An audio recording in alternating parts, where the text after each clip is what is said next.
Dads, do you ever find yourself constantly worrying about things in the background? Like, anytime you sit down in a quiet moment, the anxiety returns because your thoughts are finally quiet enough that the emotions start to bubble up to the surface? Do you have a hard time just finding peace and quiet and calm in your life because of all the thoughts that keep coming back that remind you that you're not doing enough or that there are things that you might be forgetting or missing? This is something I've done for myself that really helped me a lot. I started to realize that the main reason why I was feeling like that is because I didn't have a system to remember all the things that I had going on and to plan out how they interacted with each other. I was trying to hold everything in my head and I was losing my mind. I couldn't remember all the things. I couldn't process it all and keep it straight. I was not organized. I needed some kind of external system to help me organize my thoughts, organize the to-dos, figure out where I needed to put my attention and why. And after doing some research and experimenting with a couple of different techniques, I found a system that works well with me. I wanted to share that with you to see if it's helpful. The absolute first thing that I do is I get a piece of paper and a pen and I just write out everything that's on my mind, everything that I have been worrying about, ruminating on.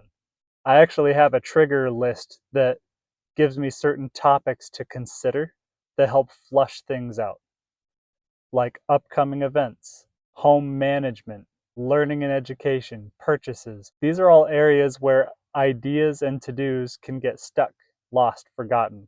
So using that trigger list, I read through it, I write out everything that I can think of, and then I look at it and see what is actually important. What do I actually need to do right now? Every time I've gone through this process, I look at the list and realize it's not as big as I thought it was. But the problem is, if it's all in my head, then any one thing that slips my mind feels like I'm drowning. It's not until I articulate it all by writing it all down that I can actually see the full breadth and scope of it. That I can see, oh, okay, I was drowning, but I was only drowning in an inch of water instead of drowning 100 feet below the surface. That gives me clarity. It helps me calm down and see that there's less than I thought, and it makes it feel more manageable. I go through that list and I cross off everything that doesn't need to be done, everything that is no longer relevant to me. Once I do that, then I look through the list and scan for anything that would take 5 minutes or less. Things that I've just been putting off for so long that in my mind it's become bigger than the thing actually is. Then I attack those things. I do them as many as I can in the shortest amount of time possible to offload the emotional energy that they have had trapped inside them. That brings me a whole nother wave of relief. I take everything else that remains, everything that's still important, that's still vital, that still needs to be done, and I put it into an organizational system that will hold that for me until I can get around to it. I make sure to schedule time that I can circle back around to those things. And personally, I have been amazed to find out just how much of my anxiety and overwhelm has come from not being organized, not having a dedicated place to keep certain kinds of thoughts in a way where it can be retrieved easily. So super simple, the organizational system that I started to use for things like this is called the PARA framework, P-A-R-A. That's projects, areas, resources, and archive. Projects are things that have a set deadline, less than a year time frame. And I have a rule for myself. I limit how many projects I take on to 7 or less. Anything more than that, and it gets too crazy in my mind. 7 has become the magic number for me. Areas are for all the things in life that don't have a solid deadline but need continual maintenance. This is stuff like financial management, managing your home, health, relationships. These are the ongoing areas that never end and are always developing and being refined. I keep my core areas of life down to only 7 core areas. Resources is where I put anything else that is an interest of mine that I've gathered information on, but it's not directly contributing to a core area of my life or to a current project.